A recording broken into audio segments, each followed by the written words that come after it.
If your child is working one-on-one with one of our interventionists utilizing the Wilson Reading System, there are some activities that you can do at home that align with the work they'll be doing in their sessions and that are really very complementary and will help solidify your child's skills. To purchase the items that you will need from the Wilson Language Training Company, follow the link below. Also, I've provided images so that you know what each item looks like. You don't have to buy all of the items.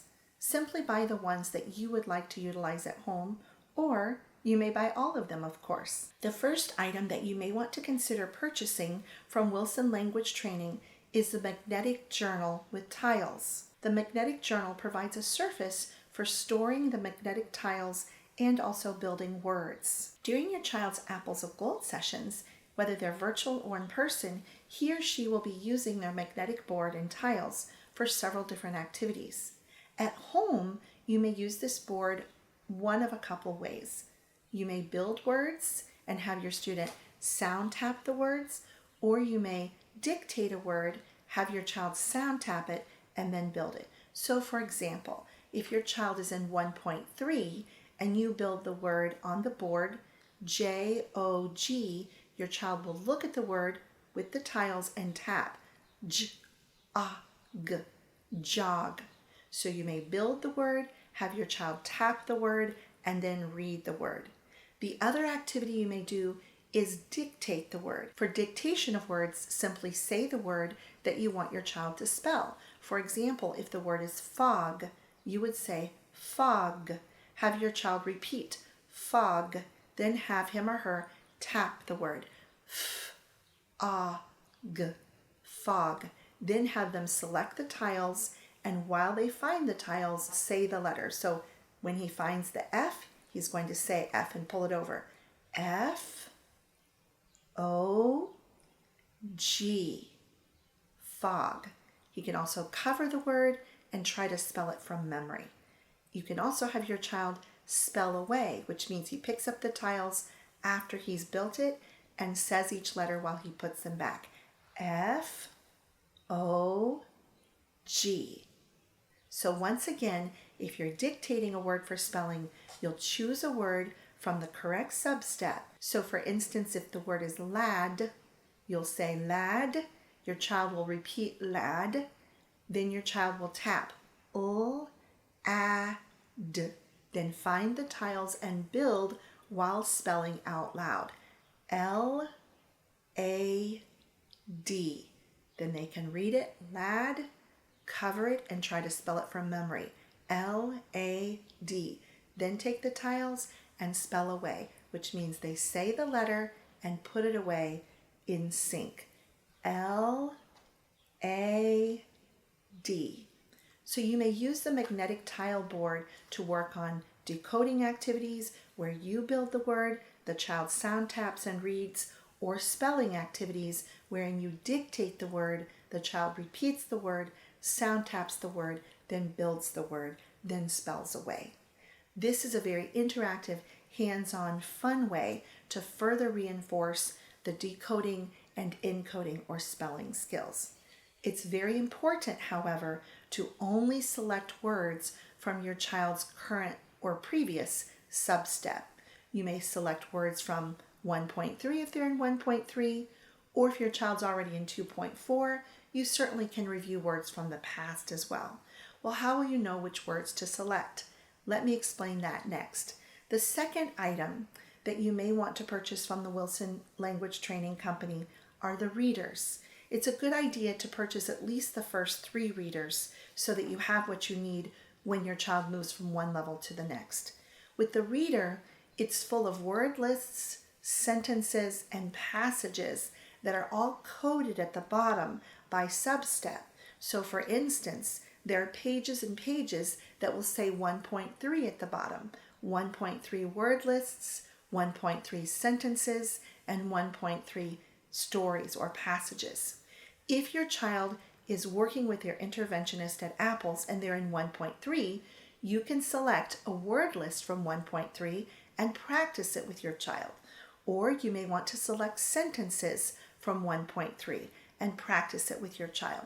Or you may want to choose a passage from 1.3 and work with your child on the passage. Never go ahead of where your child is at apples. So if your child is in 1.3 at apples, do not select words from 1.4 or 1.5. Stay in the current level, or you can drop back and review structures from a previous level. The magnetic board that we mentioned a while ago, you may choose words from the reader for building the words on the magnetic board. What are a couple of ideas that you can use the reader for? Well, with the word lists, you can take turns. You read a word, your child reads a word. You can also have your child sound tap the words and read them for practice. What about sentences? Your child should read the sentence silently while using their finger or pencil or marker to try to scoop for phrasing. And then they read it out loud to you with that phrasing. If this is too much for them, you can also have them do it out loud with your support.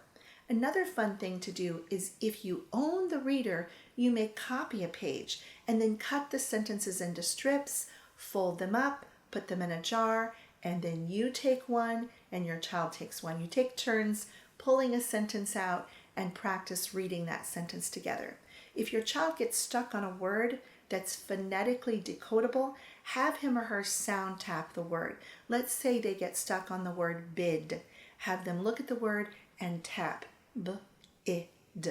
If they're stuck because they have BD confusion, you can certainly help them with that. If they get stuck on a high frequency word, which will be listed at the top of the page of sentences, simply tell them what the word is, because that word either is not phonetically decodable or they simply have not learned the phonetic rules for that word to be decodable for them. For the passages, you don't have to do an entire story. You may just take a paragraph, have your child read it silently, then try to close their eyes and imagine what they've read, then open their eyes and tell you one step at a time what that paragraph was about, then help them, if they didn't fully retell it in a very clear or full fashion, go through it sentence by sentence and discuss it together. Then have your child read the paragraph out loud to you. You can also do things where they read a sentence, you read a sentence, or if they've already read the paragraph silently, you can read the sentence out loud and have them repeat that sentence. You can also use a pencil and help them figure out how to phrase that sentence into logical chunks of meaning. There are a number of ways you can use the readers. Always remember whatever sub-step your child is in, which will be designated on their content coverage sheet that is emailed to you each week for the previous week.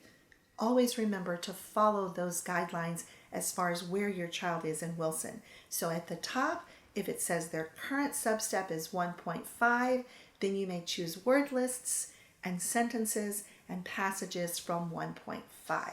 Another item that you can purchase from Wilson Language Training are the workbooks. The workbooks are available in 1A, 2A, 3A, 4A, all the way through 12A. They are also available in 1B, 2B, 3B, 4B, and so forth. What's the difference between the workbooks that have A after the number and the workbooks that have B after the number? The difference is that the A level workbooks have simpler vocabulary and the B level workbooks have more advanced vocabulary. So you'll want to select the workbook levels that are appropriate for your child's vocabulary. You may purchase the workbooks one at a time or in a set of 6. Some students will do well with the B level workbooks for workbooks 1 and 2, but then by the time you get to workbook 3, which is with multisyllabic words, they may need an A level. Once again, you'll select the levels according to what's appropriate for your child. These workbooks are filled with pages of activities. Some of the activities include sound tapping words and writing in the blanks, the missing letters. Other activities include reading a sentence and filling in the blank with a word from the word bank. All of the activities, however, are fully aligned with Wilson. At the bottom of the page, the sub-step will be listed. So if the page says 1.4 and your child is only in 1.3, you won't want to do that page yet. However, if they're in 1.3 and you find a workbook page that says 1.3, that's perfect. If you would like to supplement your child's one-on-one therapeutic grade intervention in the Wilson Reading System at Apples with these materials, you have 3 great options: the magnetic board with tiles, the readers, and or the workbooks. It's up to you whether you go with 1, 2, or all 3 of them. The last thing I want to mention is the amount of time one should spend on these activities each evening. Well, that depends on you and your child. If they have a session that day with Apples, you don't need to do any additional activities. However, if it's a day that they did not have a session, feel free to do 10 or 15 or 20 or even 30 minutes if your child cognitively and psychologically can handle that amount. Remember, keep it fun, keep it engaging. You may even want to create and put in place a reward system for your child, because this will be a lot of work for them to do all of their Apple sessions and to do supplemental work at home. However, if you want to support your child's journey through the Wilson Reading System, supplementing the Apples of Gold intensive sessions with the activities we reviewed today is a perfect way to help your child become a more confident and independent reader.